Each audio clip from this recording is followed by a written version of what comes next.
They wanted at least 5,000 troops in Bagram Airbase. Don't you think that ship has sailed now and it will be nearly impossible?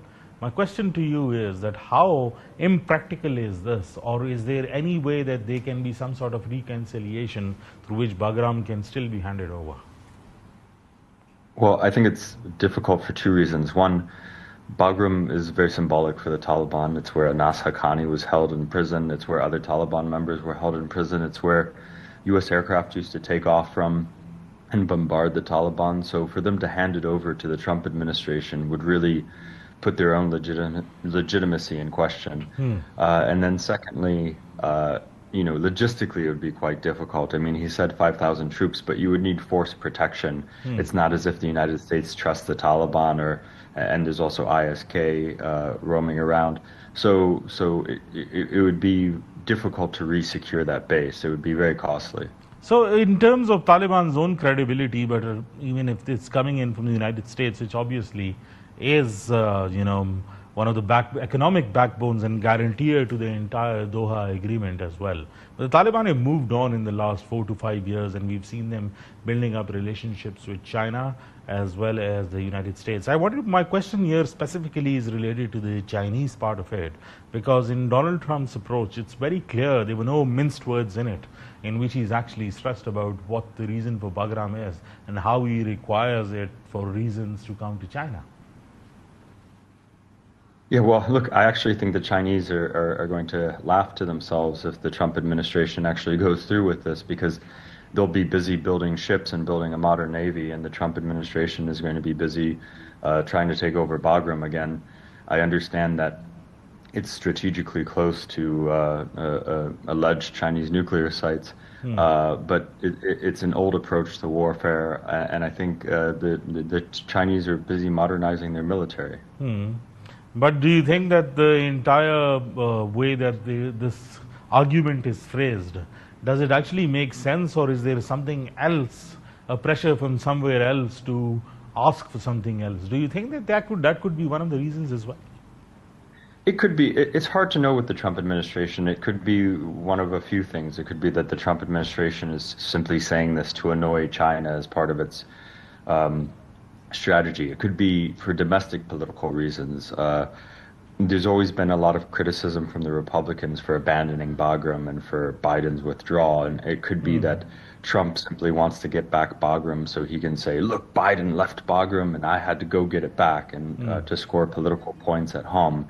It could be, although I highly doubt this is the reason, that they want it for counterterrorism purposes. I don't think that's the reason, because it doesn't make much sense. It would be better to simply partner with Pakistan.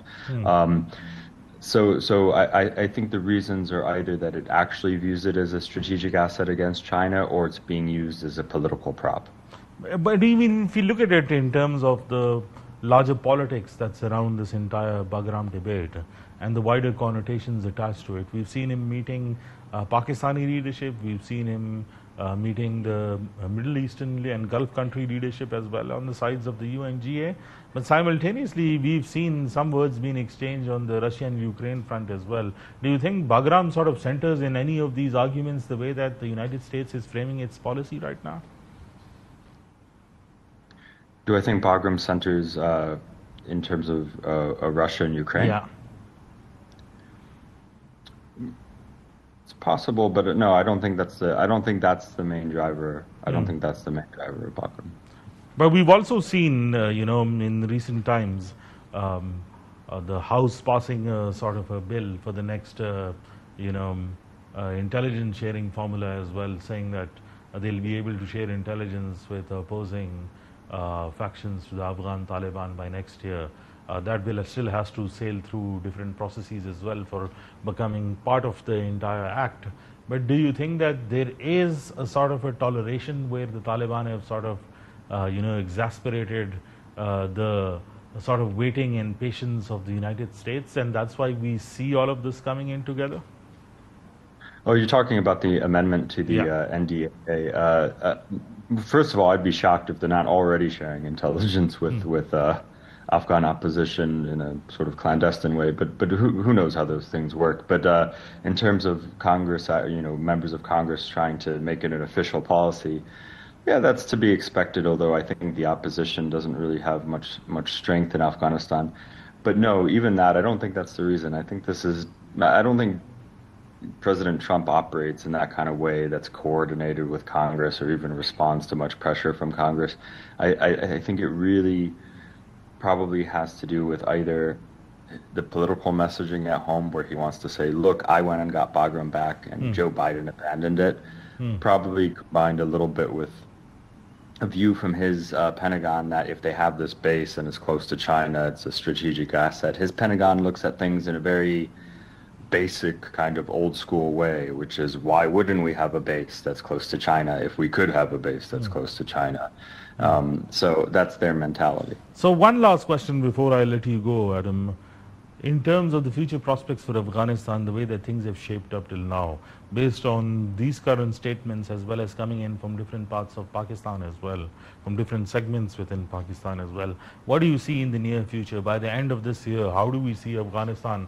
Do you see any shift in policy? Do you see any major CT ops on ground or any major shift in terms of how the larger contours of the region could be shaped, or do you think that it's going to be business as usual?